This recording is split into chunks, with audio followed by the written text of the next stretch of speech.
TDP Janasena తొలి జాబితాలో తన పేరు లేకపోవడం బాధ కలిగించిందన్నారు పెనమలూరు టీడీపీ ఇన్ఛార్జ్ బోడే ప్రసాద్.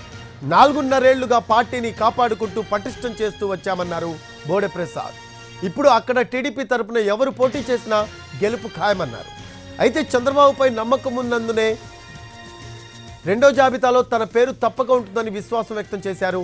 తనను కాదని వేరే వారికి టికెట్ ఇస్తే కార్యకర్తలు ఊరుకోరని, వారి అభిష్టానికి అనుగుణంగా నడుచుకుంటానన్నారు బోడే ప్రసాద్.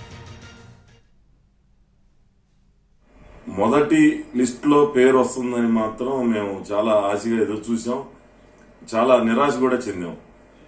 ఇది నిన్న జరిగింది. కానీ అంతకుముందు నుంచి కూడా రకరకాలుగా పార్థసారథి గారు పార్టీలోకి వచ్చినప్పటి నుంచి ఈ నియోజకవర్గంలో ప్రత్యేకంగా పార్థసారథి గారు పెనమలూరులో పోటీ చేస్తున్నారంట అని చెప్పేసి ఒక ప్రచారం నడిచింది.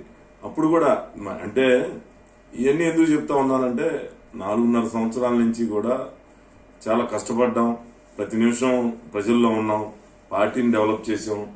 ఈ నియోజకవర్గంలో తెలుగుదేశం పార్టీ డంకా మోగిస్తుందని ప్రతి ఒక్కరికి తెలుసు. ఈ రోజున అందరి కళ్ళు దీని మీద ఉన్నాయి. మొదటి లిస్టులో పేరు వస్తుందని మాత్రం మేము చాలా ఆశగా ఎదురు చూసాం, చాలా నిరాశ కూడా చెందాం. ఇది నిన్న జరిగింది. కానీ అంతకుముందు నుంచి కూడా రకరకాలుగా పార్థసారథి గారు పార్టీలో